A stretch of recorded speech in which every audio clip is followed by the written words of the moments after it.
Hello, good evening all. On behalf of Applied Theatre India Foundation and Indian Council for Cultural Relations, I welcome you all to this first ever two-day virtual conference on role of applied theatre in Indian society. Now this is the last session of this conference. I would like to welcome and introduce our valedictory speaker, Dr. Sanjoy Ganguly. Dr. Ganguly began working in the theatre in rural Bengal in the early 1980s. His encounter several years later with Augusto Boal and the theatre of oppressed, coupled with his own passionate commitment to the creation of a more just and equal society, led him to found Jana Sanskriti, an independent organization committed to the use of theatre to conscientize and empower the communities it serves. With more than 30 active theatre member teams, of which 9 are all women teams. Associated with the group, Jana Sanskriti is now the largest organization of its kind in India. Dr. Ganguly's theatre philosophy is founded on the fact that every individual is essentially intellectual and most often that is not manifested. He believes theatre can manifest that faculty scripting intellectual power on stage, which breaks the passivity and transforms spectators into activists. Dr. Ganguly's use of theatre beyond a problem solving session to develop critical understanding on issues affecting the lives of the people is a more clarifying approach to make theatre as activism. He is also an author of some of the important books, namely From Bowl to Jana Samskriti, Practice and Principles, where we stand five plays from the repertoire of Jana Samskriti, Jana Samskriti, Forum Theatre and Democracy in India. I request Honorable Sanjoy Sir to present their valedictory speech on theatre and art of creating connection. Welcome you, sir, and over to you. Thank you very much. Actually, I have nothing more to say when, as Boisaki has explained everything, what I would like to say today. So, right from scripting intellectual power to, creating spectactivism. So, I will thank you very much, first of all, and to all my listeners. Uh, I'm used to say spectators, but here you are listening to me. And listening is an art also, what we need in uh, every form of theater. Uh, I will come about it because listening as an art, when we actually relate to the people, when we relate to our spectators, we must know how to listen. Very often, what happens, we don't listen to each other. When someone is saying something, I calculate my argument and I get myself prepared. Soon after my the person finishes, what will be my position? So I just prepare my position as to how to respond to a person engaged with me in a dialogue. So uh, most often we experience multiple monologues, uh, but actually we are talking about true dialogues. True dialogues needs the true art of listening. So from that perspective, today's listeners are all uh, my regards to all the listeners. So I would explain a little bit about the background on which I am explaining what is theater and what is applied theater, let's say. To me, every theater is essentially applied because it evolves. Theater is a social metaphor, art is social metaphor, and now you would see the games and exercises are also social metaphor. So it evolves from the society, it goes back to the society, and this is a cycle. It evolves and it goes to the uh, goes to its origin. So this is the cycle, and this is true to all kind of art and all kind of theater. So this is the common characteristics of any kind of applied art. I will explain my background briefly, because the background is quite well related to how we are now practicing our theater. I was a member of a regimented political party where I actually experienced what I call religiosity, because there were photographs of gods hanging in the party office to whom you cannot criticize.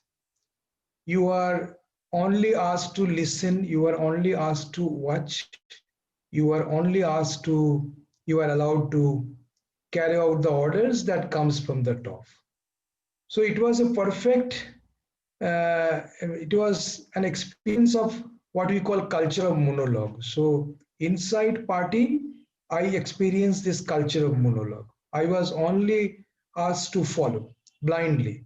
So we had no access to any kind of debate, discussion. We had no rights to question any documents.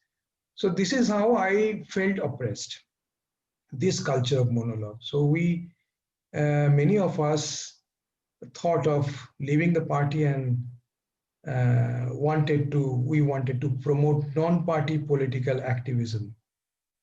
So with this objective of creating non-party political activism, I went to the villages. So when I went to the village, it was a turning point of my life, because I was not a theater person originally. I came across traditional art forms in the village, and I found the essence of connection in the art form. They were always, I found this character in the traditional art, that they were always trying to connect with their spectators. It was not just a stardom. It was they were always trying to connect their audience, and with sincere effort, with all sincerity. And also they were not just mere moral teachers. In many of the traditional art, I noticed that there were full of complexities, no characters. You cannot apply any binary. There is no place for binary in those arts, because the characters were very complex. So you cannot really empathize with any character. When I was in the city, in the party, we used to discuss Brecht, and even we have seen a lot of we saw a lot of plays, Brecht's adaptation in Calcutta, where you know to whom you have to support, you know your characters. So but here in traditional art, it was very difficult for me to identify a character with whom I can go with. So they were full of complexities. Naturally, my idea, my attitude towards traditions started changing, because I realized that we should not throw the baby with the bathwater. There are many bad things in our tradition, unacceptable things in our tradition, but there are some progressive political elements that we can incorporate in our thoughts and practice. So this is the traditional art initially inspired me to, you know, jump into the world of art. So I started learning traditional art, and slowly, it was a discovery. I looked at myself and discovered a theater person in me, and that's how I started my theater. So from the very beginning, the activism and acting, the line between activism and acting was not visible to me, because to me they were same, because I adopted theater. I adopted theater as a means to reach people, to do my activism. So activism and acting on stage and off stage, action were acting to me. So I did not really see the line, and I still do not see the line. And I feel that theater, when it is completely divorced or detached from activism, when I see theater of that kind, it actually represents a theater with lot of limitations. Theater becomes limited when it is not attached or connected to the activism. Because ultimately, what Boisali has explained in the introduction, that we are scripting intellectual power. So theater is scripting intellectual power. So if the intellectual power is scripted, it breaks the passivity. So when it breaks the passivity, actors becomes activists and spectators become spect-activists. So you see the spectator and spect-activism, it looks like there is a synergy, but I discovered the term spect-activists after practicing 20 years of theater of the oppressed, particularly foreign theater. I found people are evolving intellectually and they are acting outside the stage and becoming spect activists. So this is how I see. I don't see any line between acting and activism. So to come back to the, if I let me go back to my history. When I first started, you will find the link surely. When I first started my theater in the villages, my actors were not literate. So I started with a script. I brought a play from Calcutta. And then I realized that it was quite oppressive to them because they had to listen to me, they have to hear me, and then they have to remember the text. So remembering text was quite oppressive to them. So I realized that I should not impose any script on them. So then the idea of scripting play instead of playing the script, it came into being.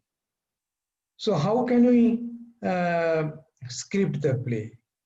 Then we actually improvise the exercise and games in a way that they appear to them as social metaphors. So while playing the games and exercise, uh, every moment they are actually relating to their external and internal reality, the reality around them and the reality inside, the internal reality.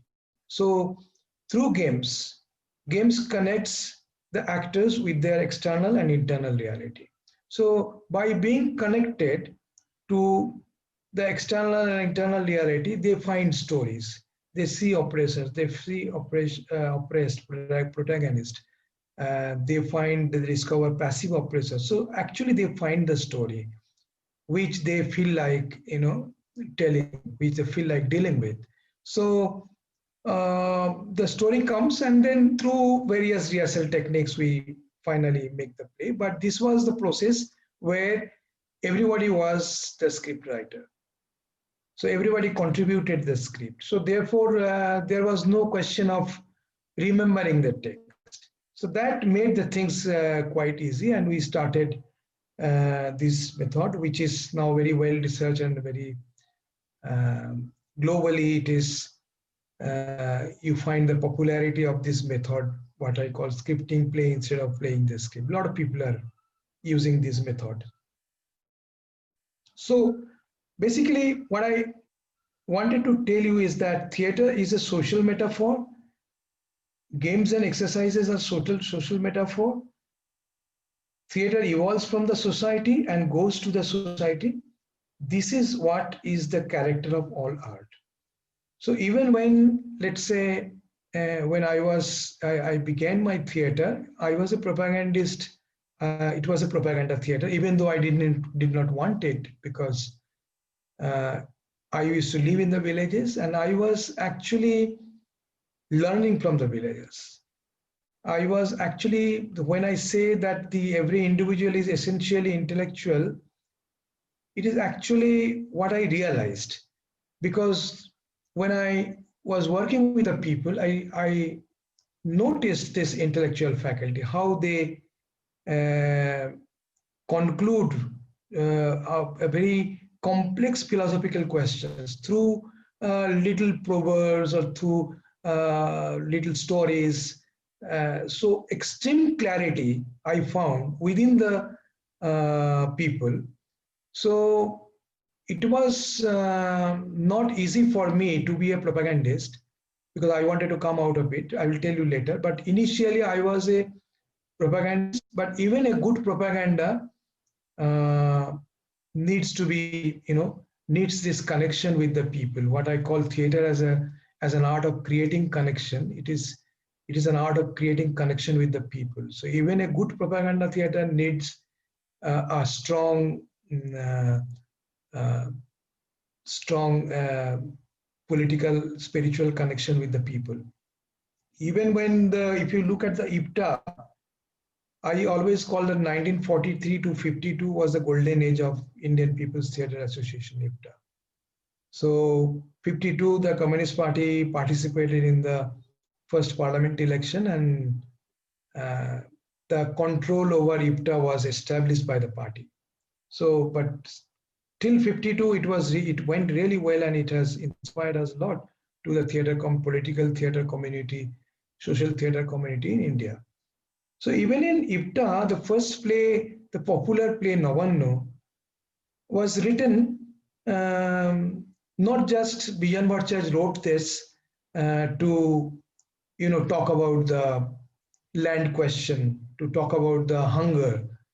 He was actually in 43. There was a famine in West Bengal, and a lot of people according to Amartya Sen, 20 to 30 lakhs, it's a 10 lakhs difference.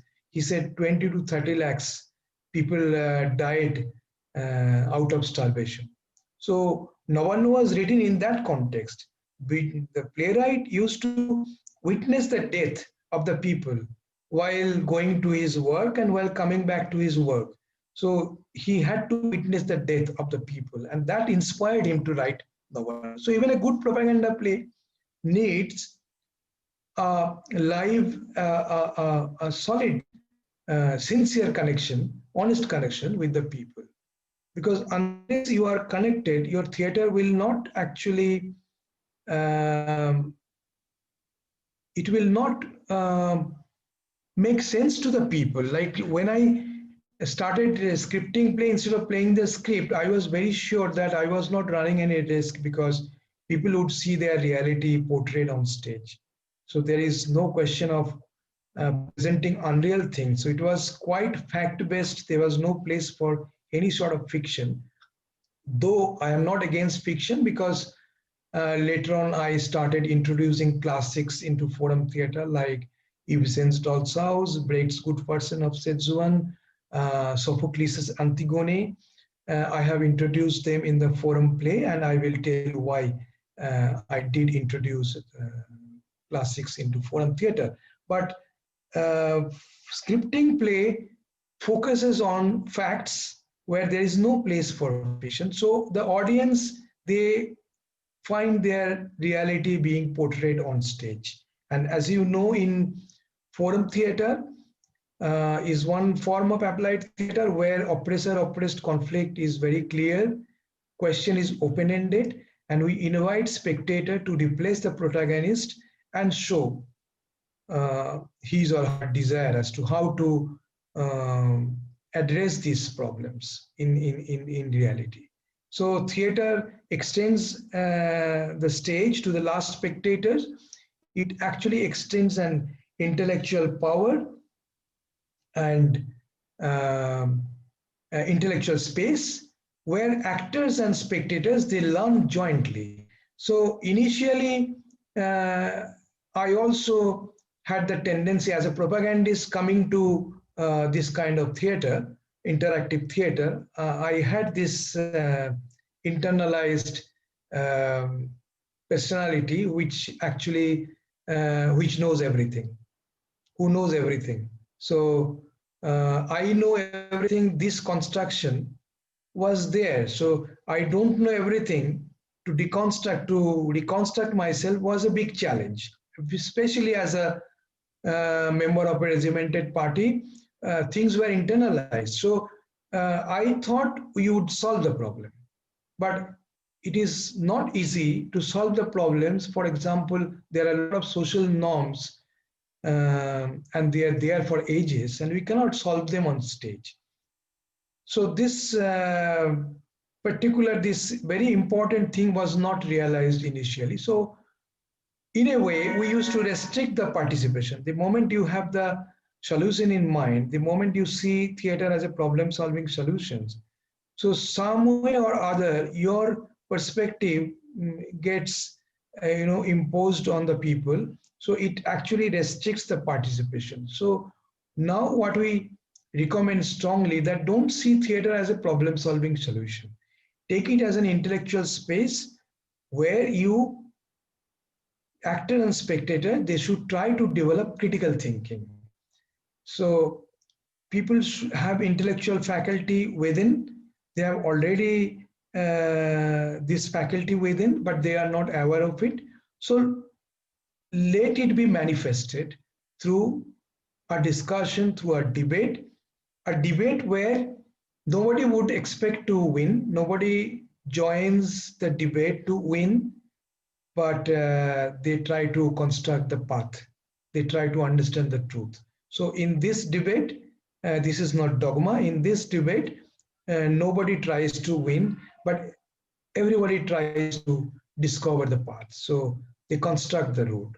So ultimately truth wins, nobody wins except the truth. So this kind of debate helps people to evolve as intellectual. I call it intellectual journey. And in this intellectual journey, they go from the result to the reason, they go from effect to the cause, they go from the experience to the theory, whatever you say. Like for example, if you are portraying a scene of a domestic violence, for example, you are a husband is beating his wife without any rhyme or reason. So getting drunk, husband is beating. We used to get this picture from the women often in the villages, but now it has changed. So this kind of scenes, for example, initially the spectator would think, oh, this is a problem between a man and a woman. This is a problem between a husband and a wife. This is a problem of a family. But slowly, when the discussion proceeds, the spectators comes on stage, they interact with the oppressor character. This interaction raises questions. Then the facilitator, we call joker, they take those questions, they throw those questions to the house of audience, and then again another spectator would come to address those questions. So this is how you are going into the deeper and deeper critical stage of the problem, critical thinking. So when critical thinking happens, they understand, oh, this is how patriarchy is acting as an ideology in me.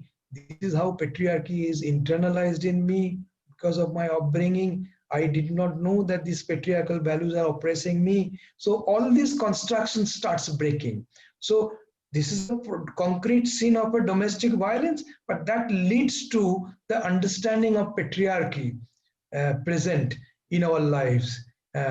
So this is what I call the intellectual journey, a journey from experience to theory, from effects to cause. So this intellectual journey is what is important in our theater.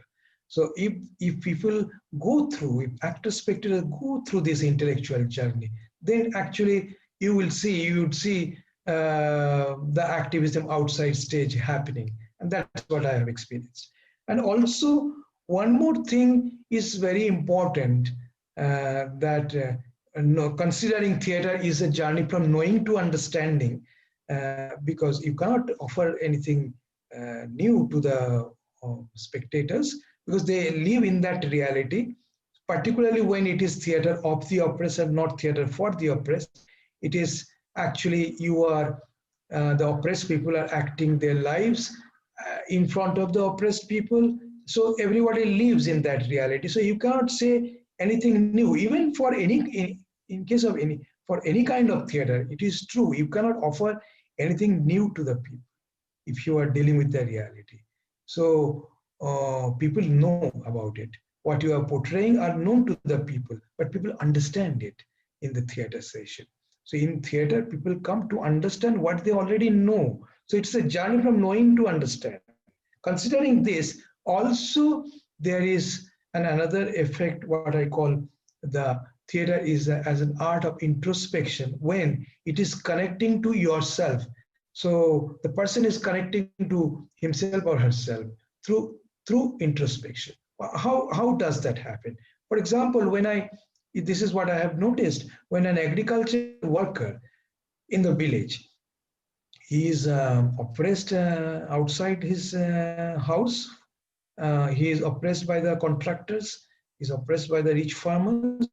But when he comes back home, he is an oppressor. He beats his wife. He neglects his children. Gets drunk.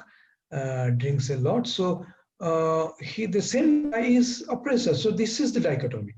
So when they find an oppressive husband on stage, sometimes in some occasions they think, oh, it's me on the stage. I do it. I do this. I act in this fashion daily. So they discover the oppressor in them.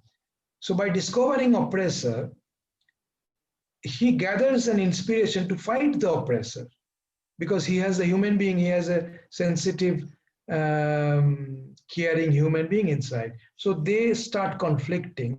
And as a result of conflict between the oppressor we have inside and the human being we have inside, the conflict produces the humanization. So in a way, theater can humanize the human beings, and naturally, theater can humanize the human society. So this is also when I say theater as an art of creating connection, it is actually not that we are connecting to our external reality. We are not just connecting to others, we are also connecting to ourselves through introspection, because theater is also an art of introspection. And what do we essentially need to see that we are connected with the people? So what we need is not the techniques. The techniques, the modules cannot make a good facilitator in our theater. What we call it joker. Joker in Portuguese is facilitator. So the community of theater of the oppressed, they call facilitator as joker. So it's not the English meaning of joker.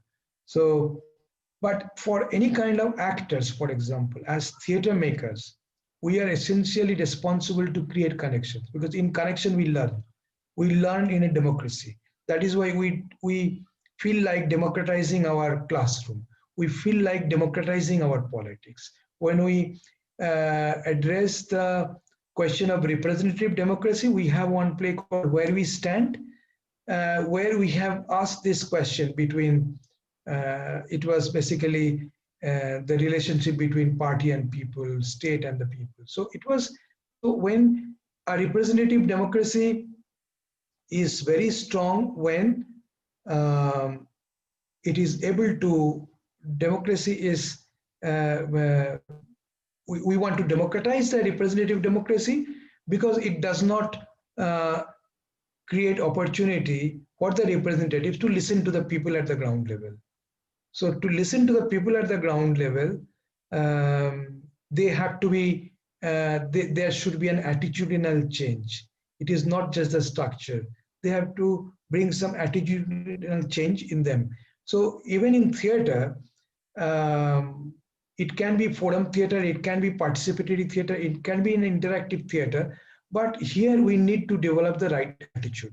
So to develop that right attitude is more important than any other techniques. So you can have 101, you can bag 101 techniques through which you cannot really create an actor capable of creating connection, or to create a facilitator capable of having a dialogue with the spectators. It is not possible. So you need the internal change. I call it internal revolution. Unless we are experiencing internal revolution, we cannot actually go for an external one. The external one will fail if we cannot have the internal revolution, which is very difficult. The word declaring war inside is absolutely difficult, and we should have no fear to do that. And theater can be a good means to really introspect and examine and change, to bring change within ourselves. So what I'm saying is that relationship is very important. So for example, um, when we say every individual is essentially intellectual, should it come from our head only? Is it an intellectual decision? No, it should come from the heart. So unless it head and heart is connected, you cannot develop the right attitude. You cannot really realize that every individual is essentially intellectual. Uh, the theorization has its limitation.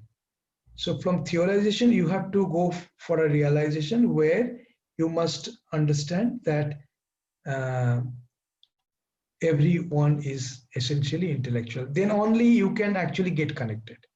So if we get connected, then we can actually fight the stardom, which is actually opposing the democratic element in theater.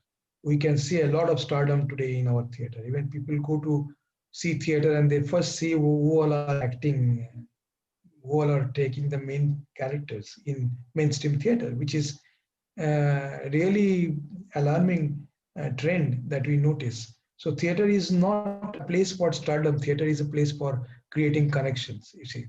So uh, to create this connection, as I told you, that we need an attitude. So, for example, I will tell you a story which will also explain you why did I strongly feel to go from propaganda to interactive art.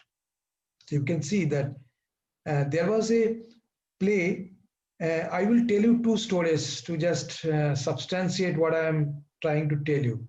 So there was a time when we had a play called Swaruma. It was Swaruma was a girl who was raped, gang raped, and it happened just before the election. So the ruling party was trying to conceal the mm, incident, and opposition party was trying to make use of it. Press found a good story. So there were attacks from all sides, but Sharma decided to deliver her child because she was pregnant as a result of rape. She delivered a child and grew up her child. So this was what I wrote, being recommended by our feminist friend in cities in Calcutta. They said, "Why don't you portray a woman with extreme power?" So that's how I inspired to write this play. So when we were one day we were performing this play in a tribal village. So after the play was over, there were some tribal women called me, and I used to go to their houses often, and they used to take care of me. Sometimes they used to give me shelter also. So I they called me and they said, they asked this question: "Do you think the woman in your story is highly empowered?" I said, "Yes, she was raped, but even then she delivered a child, and so she took up the challenges against the society." They said, we work in the, they call it, they work in the mining sector. So when you go to our workplace, contractor calls us to his room and we have to go. So do you think we are not empowered?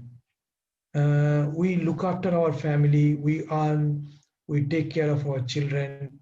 Our men, they are used to drink, they don't really take care of their children, take care of the families. So we work hard in the field and then we bring money at home. But as a result, we have to go to the contractor's room alone. So do you think we are not empowered? So this was a question you can, I can tell you, no one can answer this question confidently, because to me, the definition of empowerment was questioned, because my definition of empowerment did not take this scenario into consideration, because I was not in a position to tell her that don't go to the work tomorrow. And I was not in a position to tell her accept this. So this was their hard reality. So I was, to me, they were actually more empowered than the character I had portrayed in my play. So this is how, there are many stories which made me feel that I am nobody to teach people. They are extremely intellectual. So naturally, the change to the attitude towards people was supposed to be changed. So how can we change this? There is no techniques. but actually uh, the feeling of oneness. You have to feel one with your spectators. Then only theater will be popular. Everybody will come to theater. They will, because the feeling of oneness gives us strength. It makes a collective. It makes an individual a collective, and at the same time, also recognizes the individuality of the people, because you are bringing people into multiple thoughts, you are bringing people in the complexities of life. So they are approaching multiple angles, multiple dimensions of life. So in a way they are evolving as an individual with individuality, with their own thoughts, individual thoughts, but at the same time they are appearing as collective, they're feeling the oneness. So there is a story, it's a fiction, but I tell everywhere this story. This is a story of Mullah Nasruddin. I think many of you know this gentleman, Mullah Nasruddin. He was a Sufi saint. Probably he was a Turkish guy.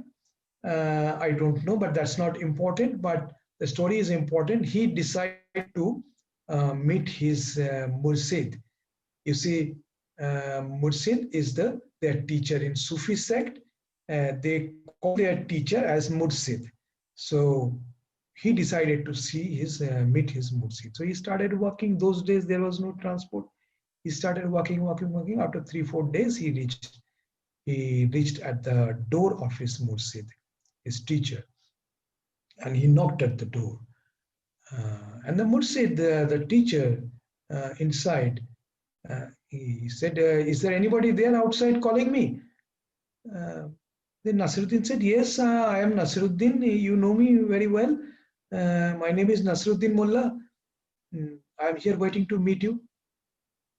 Then there was a silence. Door didn't open. So then again, Nasruddin knocked at the door. And then, as usual, Mursid from inside said, "Is there anybody there calling me outside?" Nasruddin said, "Yes, I'm Nasruddin. I have been walking 3 days to just meet you. You know me well. Please open the door." And there was a silence. Door didn't open. So he did it several times, but the door didn't open. So then Nasruddin was deeply disappointed and agonized. He was moving to and fro on the street and thinking, what happened, what happened? And suddenly, he said, Nasruddin made a very important statement, but I would not focus on it. He said, this experience was somehow cleansing me. So, but that is one of the very important statement. But then Nasruddin decided to go back to his Mursid's house again. This time he knocked at the door. And the Mursid as usual said, "Is there anybody there outside calling me?" This time Nasruddin said, "You, it is you." And the door opened. So basically, Nasruddin wanted to establish that in a relationship, there is no you and I, there is we.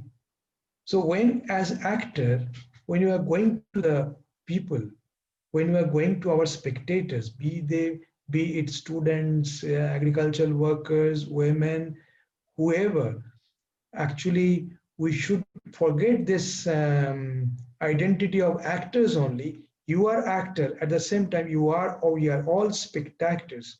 We are all spectators. We are all spectators. So this relationship should be constructed. There is no two, there is one. So the Kabir's one very important doha, which I cannot decide because I don't know the language.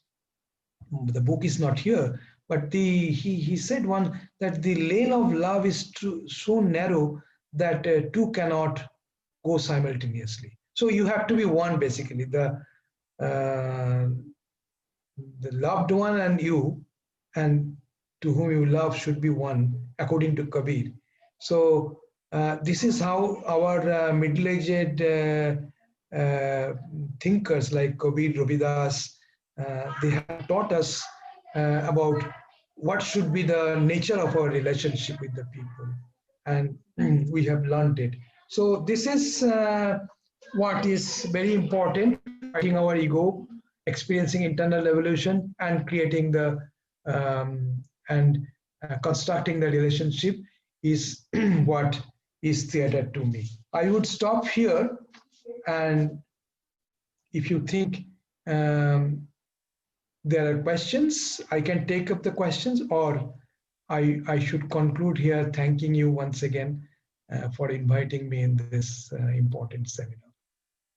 Thank you. Thank you so much, Ganguly sir, for your knowledgeable and beautiful sharing with us. And thank you for sharing your valuable time with us.